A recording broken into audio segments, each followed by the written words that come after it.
I recently completed the Gen 1 Pokédex on my Pokemon Yellow. Throughout my playthrough, there was a couple of Pokemon that I found were really difficult to catch. So I thought it would be a good idea to go over the 10 hardest Pokemon to catch in all of Gen 1. But what determines whether a Pokemon is hard to catch? Well, there's a couple of different factors that go into it. One of them is capture rate. Capture rate is pretty much the base catch rate of the Pokemon. Each different Pokemon has its own capture rate. This can range from 3, which is usually reserved for legendaries, all the way up to 255, which is usually for more common fodder Pokemon, like Weedle and Spearow. So basically, the lower the capture rate, the harder it is to catch the Pokemon, and vice versa.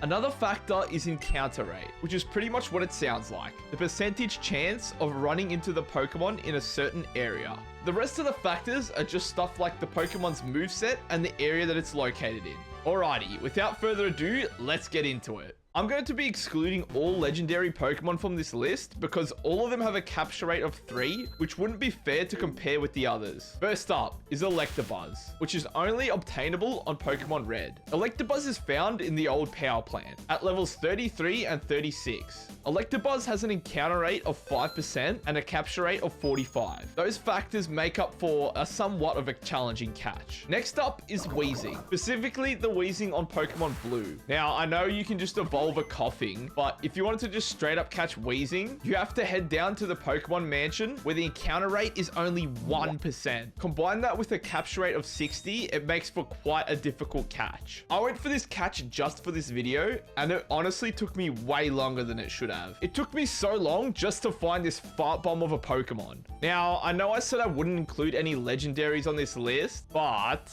Mew for some reason doesn't have a capture rate of 3. Instead, it has a capture rate of 45.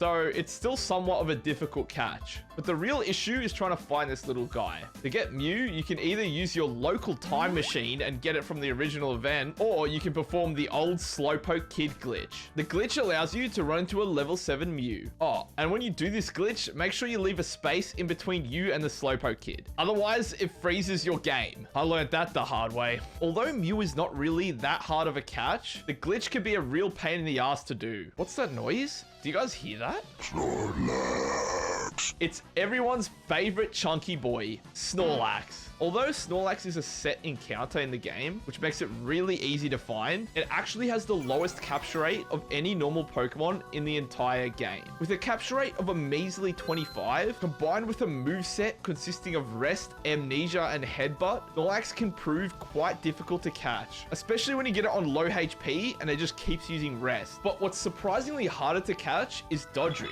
specifically the Pokemon Yellow version. Now, again, I know I could just evolve a Dodrio, but that's not the point. Now, why is this three-headed McChicken looking thing hard to catch? Well, for starters, it has an encounter rate of 1%. So it could take up to 100 attempts just to find one. But not only that, it also has a low capture rate of 45. It's a fairly difficult catch, but not as hard as this next one. The Pokemon Yellow version of Kangaskhan. This is the first of many cretins that dwell in the Safari Zone. Kangaskhan's encounter rate is not even that bad, at 15%, but the capture rate is 45, so not that good. But the main thing that makes Kangaskhan hard to catch is the fact that it's only found in the Safari Zone. Now, why is the Safari Zone bad? Well, let's just go over the mechanics. First of all, you can't use your own Pokemon, so we can't lower the other Pokemon's HP or inflict status conditions, which would lower its capture rate, therefore making it easier to catch. Instead, you're left with 4 different options: throwing a Safari Ball, throwing a rock, throwing bait, and running away. Safari Balls are basically just Ultra Balls, but slightly worse. Now, I don't want to go into too much detail about the rock and bait mechanics because I don't want this video to be an hour long, so I'll break it down into easy to digest Pokeblocks. Throwing a rock basically increases the chance that the Pokemon will run away, but will also double the catch rate of the Pokemon. So if the catch rate is 45, throwing a rock will make it 90. Throwing bait, however, decreases the chance of the Pokemon running away,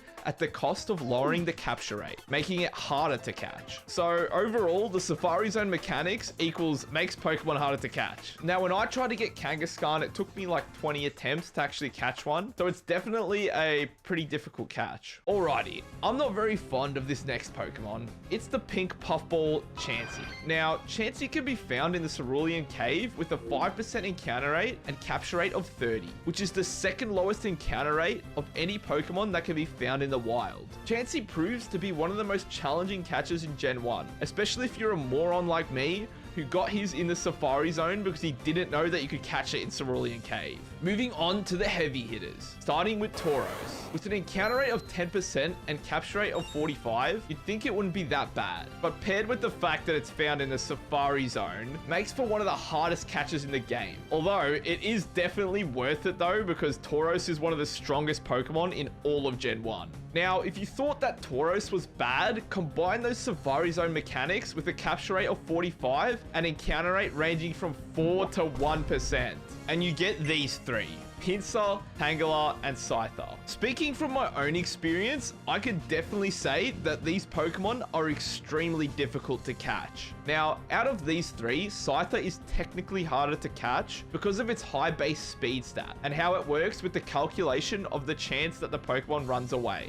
When I had to catch these Pokemon for my Pokédex video, Pinsir and Scyther took me like an hour just to get both of them. But for some reason, Tangela took 2 hours. The RNG gods were not feeling generous that day. Now for the hardest to catch Pokemon in Gen 1. It's Pokemon Yellow's version of Dragonair.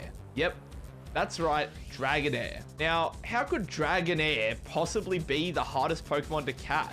Well, for starters, it has the lowest capture rate out of any wild encounterable Pokemon, with a capture rate of 27. For some reason, it's 45 on Pokemon Blue and Red, but you can't even catch it in those games. Even though it has the lowest capture rate, its encounter rate isn't actually that bad at 10%. But I want you to guess where it's located. Yep, that's right, everyone's favorite, the Safari Zone. Who could have guessed it? And on top of that, the only way to encounter Dragonair is by using the Super Rod, which is annoying as fuck because registering an item wasn't invented yet. So you just had to keep opening the menu every time to cast a rod. And not only that, the Super Rod has a 50% chance of even hooking a Pokemon. I attempted to catch this just for this video, and it took me 5 hours just to catch this pool noodle. I can confirm that this is the hardest Pokemon to catch in all of Gen 1. I mean, I completed the Pokédex, so I think I'd know. If you want to see how I completed the Gen 1 Pokédex, go check out my other video, link in description. If you want to challenge yourself, go ahead and try catch a Dragonair. Let me know how long it took you. If there's any Pokemon that you feel I missed, let me know down in the comments section below. That's been the hardest Pokemon to catch in Gen 1. Now, I just wanted to say thank you to you guys for getting me to 1,000 subscribers. The amount of support I've received lately is just overwhelming. I can't thank you guys enough. Anyways, if you enjoyed the video, feel free to like and subscribe to see more vids like this. Thanks for watching. Jeji out.